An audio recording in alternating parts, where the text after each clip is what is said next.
and his comments. But in terms of living in a materialistic age, what does that mean to each of you? Start with you. I think it really means that, as Shmuley said, we're more and more consumed with the things we consume. We're more and more concerned about what we have, who we know, what we drive, what our portfolio has in it, our property, our home, our second home, you know, et cetera, with these accoutrements, these things, these trappings that make us feel, or are supposed to make us feel that we are successful. And it scares me to see the extent to which that is going on.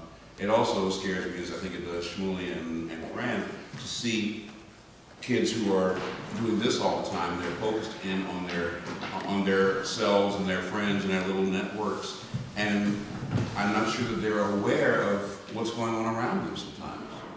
You know, you have to almost tell them, put down the Twitter, put down the Facebook, put down the personal device, because we're having dinner, because, you know, we're at a movie, because we're in church or in synagogue. You know, it's like there's a real addiction that seems to be going on among many of our children and among some of their parents as well. You know, I see a lot of adults who do the same kind of thing constantly. And I think the emphasis on what do we have, who do we know, what do we own, what do we drive, what are we wearing, is just, it has really gotten out of hand. Maybe I'm repeating what's already been said, but I really see it and it really scares me. So I have to speak on it from that level. I'll bridge actually over to something that I think we can relate to. If you want to make a comparison about the overconsumption of technology, you could look at the way we look at food in our culture, and that food in America is very cheap and inexpensive, and we overconsume food, which is why we have this problem called obesity in this country. So you just want to bridge it over. I mean, parents don't want to say no to their kids about eating. They don't want to say, no, you can't have another snack. No, you shouldn't eat that. No, you shouldn't drink that sugared soda. You shouldn't have that ice cream, because we're, you know, working parents, we're busy. We don't want to take the time. We perceive that it is too difficult to take the time to cook a meal the way our parents did.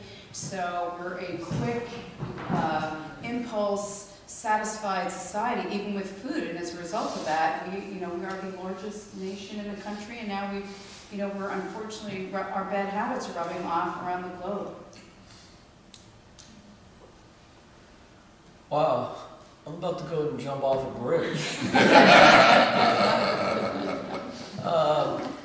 Obviously, it's not as bleak as we're all painting it up here. What we're rather saying is that the kids need values. Now, what are their values today? What are the values which we are meant to inculcate within our kids? And are those values being taught by parents? So for me, value number one is curiosity. Kids are naturally curious. Are we enhancing our children's curiosity, or are we satisfying it with items that actually stifle curiosity? So for example, if your child asks you a lot of questions, you give them trite answers because you have no time for them, they're going to stop asking. But the same thing is true in school. If they go to school and they're only taught to take a test, but they're not really taught to enjoy knowledge, when they come home, they're not going to read books. When they come home, they're going to watch tons of TV. And if we learn to pacify them with television, then again their curiosity will be stifled. And what's the point if they get into Harvard even, and make a lot of money if they don't have curiosity? They're going to have bad marriages. They're going to be married for two years. They're going to think, the guy's going to think he knows his wife completely, because people don't have depth. And they'll stop talking. They'll go to movies on Saturday nights. They're one date night a week, which is what most American couples do. And once the communication ends, the marriage begins to die, and the child concludes that love isn't real. So money and success are not going to compensate for the loss of curiosity. The next very important value to instill within children, which again kids have naturally, is a sense of awe and wonder. You know, if a man looks at a woman, there's one of three responses. The first is, there's a woman, how do I enjoy her? That's the misogynist approach, which has led to a generation of male womanizers, especially at university campuses. Response number two is, there's a woman, how can I collaborate with her and build something? She becomes my partner. That's nice, but it's not very romantic. And it's amazing that in marriages today we use that strange term partner as if it's a business transaction. And the third thing is you can have a sense of awe and wonder. Wow, there's a woman, and she's beautiful and impressive, and I'd like to respect her and be in a relationship with her and learn from her. And children have a natural sense of awe and reverence. Everything surprises them. The smallest thing, they love that awe and reverence. And all we can do, and that doesn't have to be nurtured by parents. It already exists. All you have to do is make sure that you don't trample on it. That you don't use bad language in front of them, so they learn that language is nothing special.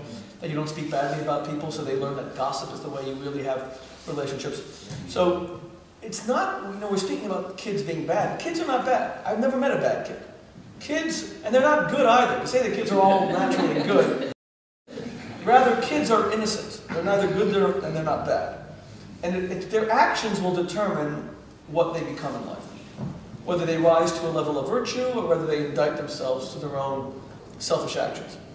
And they're going to copy what we do. So the real focus is on what we're doing as parents. And I see a nation that doesn't really have proper values today.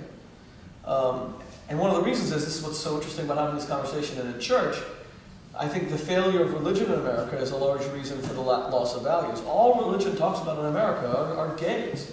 Gay marriage day and night, abortion day and night. It's like, if I hear any of these two subjects discussed anymore, I'm like going to eat my yarmulke. I mean, I can't really listen to this anymore. The entire American family is disintegrating, and let's talk more about gay marriage.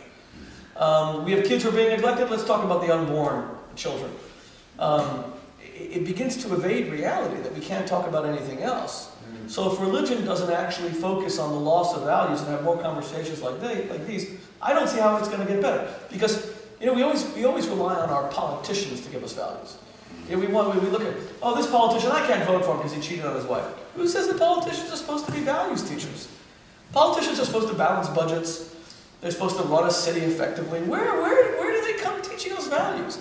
It's expecting it from the wrong quarter. It's supposed to come from religious inspiration, and that's where the breakdown is. And I think a lot of that is because people are, the religion, at least the Christianity, I'd say, in this country, mainstream Christianity, Protestant Christianity, has slowly become less and less the way people relate. Church is less and less important as we go from recent history to today.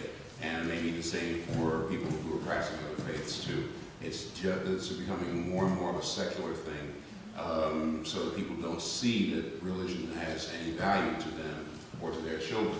When I was a young man, I heard people, because I grew up in the 60s, and I heard people say, I'm not going to expose my kids to any religion. I don't want to brainwash them. I don't want to force them into a mold. When they're older, they can choose their own religion. Well, guess what?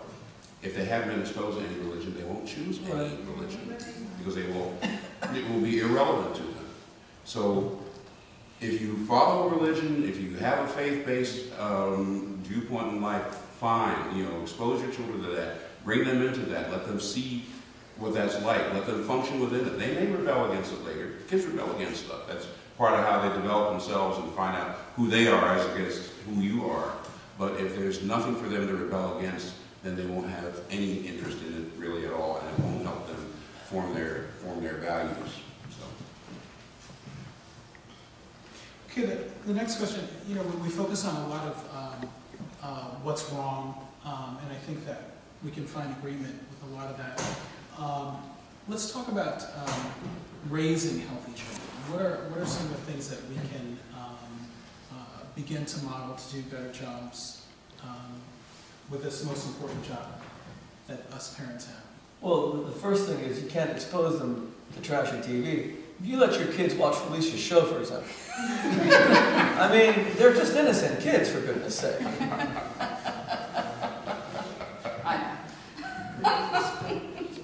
Actually, my show used to follow your show. So if nobody watched your show, they didn't watch my show. Felicia, I just think it's time that you stop corrupting American kids. So how do we raise healthy children, Felicia? Well, one thing I always say is that as parents, we want to give our children better lives than we have, right? And the most important thing we can do is give them the gift of health. And we've learned so much about health and disease over the years that there are so many ways to prevent diseases. I mean, for example, I'm